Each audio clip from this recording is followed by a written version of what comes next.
Next one up here, number 5 of these 7 stocks is Target, TGT on this one. I think we all know Target. I hope I don't need to explain this one. I mean, if you live certainly in the United States of America, I think you're well aware of Target, okay?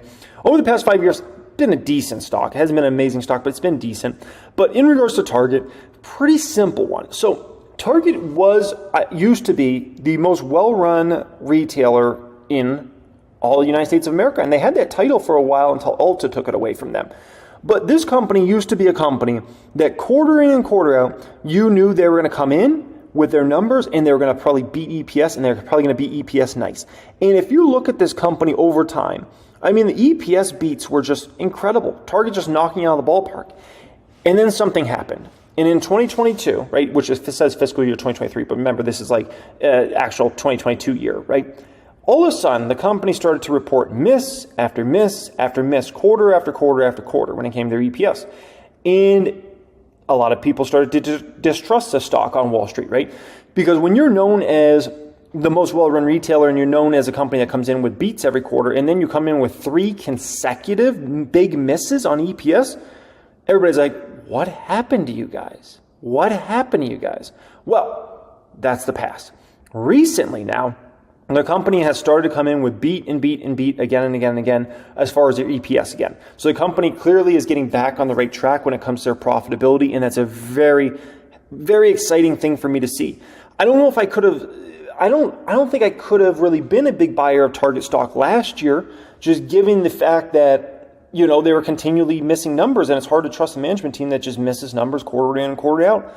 You got to kind of at least meet. But now, when I see this company beating and beating, and their stock price, you know, at, let's call it the lowest it's been in years, this is a pretty attractive time for me to be a buyer of the stock. I mean, to be honest, you have to go back to kind of around Rona time to find the stock trading this cheap in regards to Target overall, right? Now, in terms of the forward P, as far as this current year numbers, expected to be at about 16.6. Next year at about 14. I'll take that all day for a stock like Target. I believe, you know, the way I think about a stock like Target is, do I expect the stock to outperform or underperform the average stock in the S&P 500? I expect it to outperform when it comes to business metrics, right? And if I'm getting it for a cheaper valuation than S&P 500 trades at on average, then we're really, really talking, okay? Now, in regards to Target, the expectations for next year are on the floor. This is another beautiful thing. Analysts only have them on average growing 1% revenue next year. So, I mean, that's a pretty doomsday scenario considering the company's coming off of a bad 2023 for revenue side. So, imagine the company just grows 3%, 5%. You know, that's a pretty exciting situation when you're expected to grow 1%, right? And then what does that mean for EPS beats? Now, in terms of while I wait for the stock, I get to collect about a 3.5% dividend yield and payout ratio of a little over 50% on this one. So Target's one of these stocks, again, I feel comfortable buying the stock in any sort of situation. A crash, great economy, okay economy. Give me Target shares for $120 something. I'll take them off your hands, okay? Anything under 150 really for me is a buy. Obviously, the closer we are to 100, the more aggressive, I guess you can say, I'll be a buyer of Target stock overall. 3 stocks that are absolutely red hot. That's what we're talking about here today, folks. And we're going to talk about, are these stocks buys? Are they not buys? What's the risk that comes with these stocks? These stocks are absolutely incredible right now. Okay, first one we're going to get into is Fubo and what's going on here with Fubo. This is a crazy situation. The stock's up like 28%, 29% just in the past 5 days.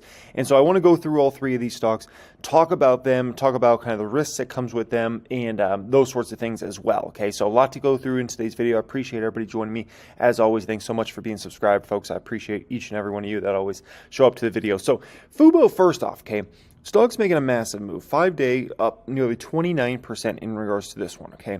So you might have heard the news out there, okay, this came out on September 1st, that basically Spectrum cable subscribers, which is owned by this company named Charter Communications, right? Between Charter and Disney, the relationship's broken up, and they're trying to negotiate some new terms and whatever, and it's been going really bad.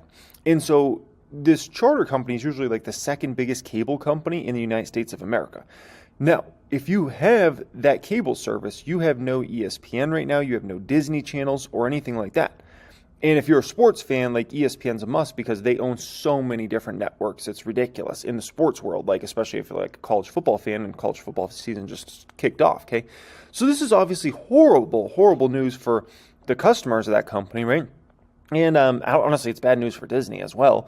And it's bad news for Charter Communications. Everybody loses in this situation except really like two specific companies. One is YouTube TV and the other is Fubo. Those are the only two companies that are really benefiting from this situation.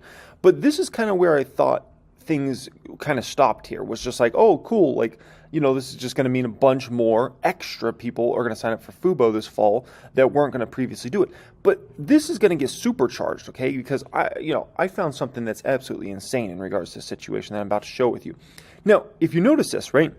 Massive bump up right when college football games were getting ready to start. This is Google Trends data for Fubo. As soon as college football games were getting ready to start, boom, Google Trends data goes absolutely insane for Fubo, which is something you consistently see. Whenever there's a big sporting event about to happen, Fubo sees a massive epic spike up. And the great news with Fubo is they do a great job of keeping all those customers, or a huge portion of those customers that sign up for the service, right? Now, things get way crazier from here, okay? This is way more shocking when you go down the rabbit hole. So Spectrum Cable TV teams up with Fubo to offer a discounted rate on Fubo. What? Yes. Spectrum Cable sent their customers an email that they can basically receive Fubo and get a 30% discount on Fubo.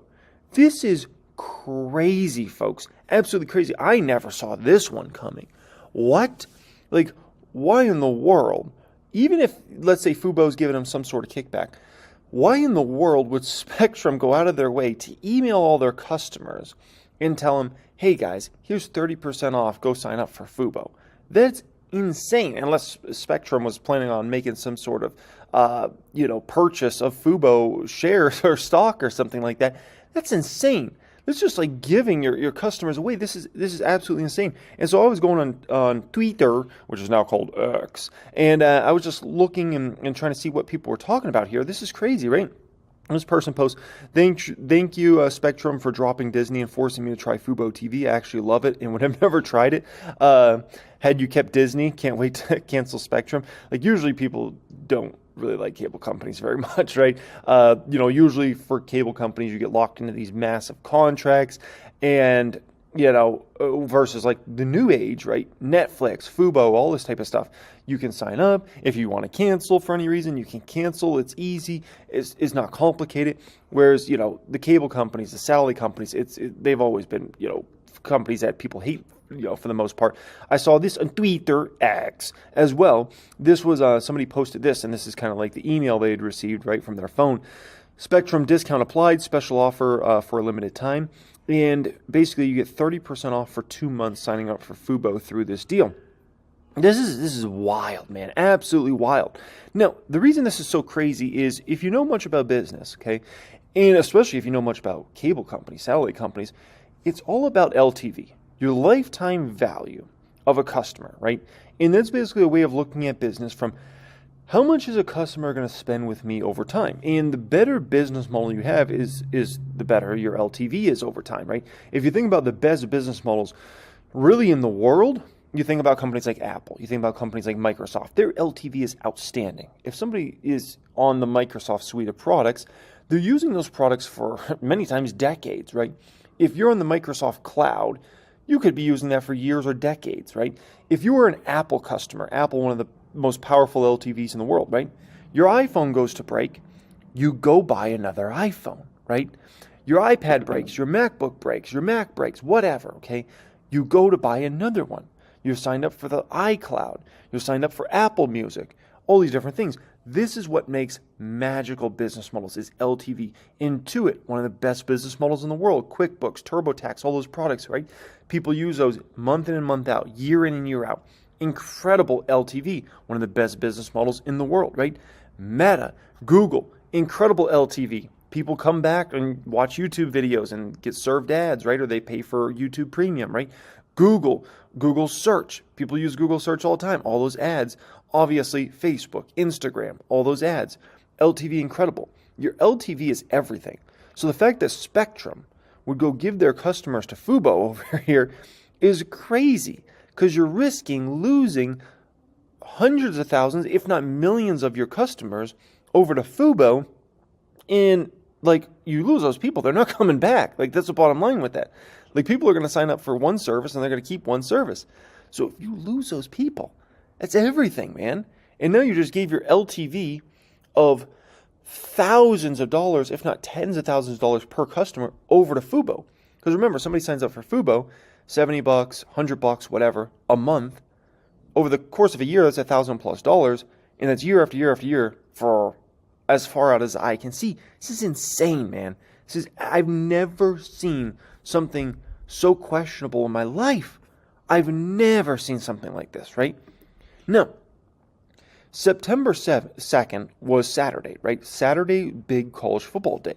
And so we don't even have the data in regards to this. We have September 1st in regards to the last 90 days. And in the past 90 days, already on Friday, we saw the biggest Google Trends interest in Fubo that we've seen in the past 90 days. Can you imagine what September 2nd is going to be? The actual day college football games were going on? Oh my gosh, the Google Trends data is going to be absolutely incredible. Now, I took it back from 2004 all the way through present, right? And Fubo has obviously only been relevant for the last few years. And Google Trends kind of does this like projection out. And basically, we'll see if this ends up being correct, but Google Trends data is kind of projecting out that September is going to be the biggest month by far and away ever for Google Trends data for Fubo overall, right? And once again, it's not just that Fubo's can attract all these new potential customers, right? They were already going to attract a ton of new customers with or without this whole Spectrum situation. The Spectrum situation is just a cherry on top in this situation. We know Fubo does such a great job of keeping their customers around after somebody signs up. So, I mean, the LTV they're attracting here right now is got to be ridiculous. Now, to add more fuel to this fire, we got a insanely huge college football game coming up on this coming Saturday. So this Charter Disney situation needs to be figured out quickly. And I mean, really quickly. I'm not sure if it's going to be figured out quickly, considering Spectrum is offering 2 months of Fubo. That's basically almost like Spectrum kind of saying this might be a longer process, right? So this is a huge game. Texas is playing Alabama at Alabama, and Texas is going to be ranked probably number 8 or 9 in the country. And if you're a college football fan, which there's a lot of people in the United States of America that are college football fans, you live for these matchups. This is a top 10 matchup. 2 top 10 teams. This is everything. You're a college football fan, you're not missing that game. So can you imagine the signups on this coming Saturday if regardless if the Charter deal comes through. But if the Charter deal is still not figured out with Disney, oh my gosh, then there's a massive Monday Night Football game coming up on Monday. The Bills, which is one of the most exciting teams in the league and one of the best teams in the league, are playing the Jets. And I can tell you the ratings are going to be ridiculous for this game because the Jets have Aaron Rodgers, who's like an NFL legend and now is going to play for the Jets. And this team was just featured on Hard Knocks, which is a very successful program on HBO that's been going for like 20 plus years, and they were just featured on there. So you're talking about like that's a must-watch game, and it's on exclusively on ESPN, right? Monday Night Football. You're an NFL fan, you're not freaking missing that game. You will find a way to watch that game. So this is literally the most perfect scenario you could have ever imagined for Fubo. I'm still shocked by the whole situation. I mean, regardless, Fubo was going to attract so many customers, so many new customers this college football season, NFL season as it was. But then you add the Charter situation on top, and then you have them emailing their customers to go sign up for Fubo. What did we do to deserve this? Like, you got to be kidding me. This is the best thing ever, okay? Now, in regards to Fubo, right? The only bad thing you can really say about Fubo, profitability. The company's still not profitable, probably not going to be profitable in 2024. There's a potential they could have a quarter of profitability in 2024, but profitability likely coming in 2025, okay? So that's the bad thing with Fubo, that if you're on this train, right, you're going to have to deal with the fact that profitability is not there right now. And you're going to have to just deal with that, I guess you can say, right? The great news is the company has a massive cash load, and the great news is Fubo should have money pouring in over these coming quarters. And so that should certainly help the situation. And if Fubo attracts way more customers than they had anticipated, that could help the company get to profitability much faster than they had anticipated. Because the company had, in my opinion, actually relatively conservative numbers. And I think they're going to probably blow those numbers away. So the profitability story has been improving. It should continue to improve. But, you know, it is the one negative. But there's really nothing else you can say negative about Fubo. They got all the channels you really need, other than maybe TNT for basketball season. They got all the channels you need. They've got the marketing down. They've got the product, right? They've certainly obviously got the relationships to have this Spectrum deal go through, which is just shocking to me. And so they keep their customers around, and their LTV is ridiculous, right? So when I look at Fubo, it's got everything except the profitability right now. If they get that, there's nothing bad you can say about Fubo anymore at that point in time. You got nothing, okay? So we'll see what happens, but yeah, man, it's quite an interesting situation nonetheless, okay?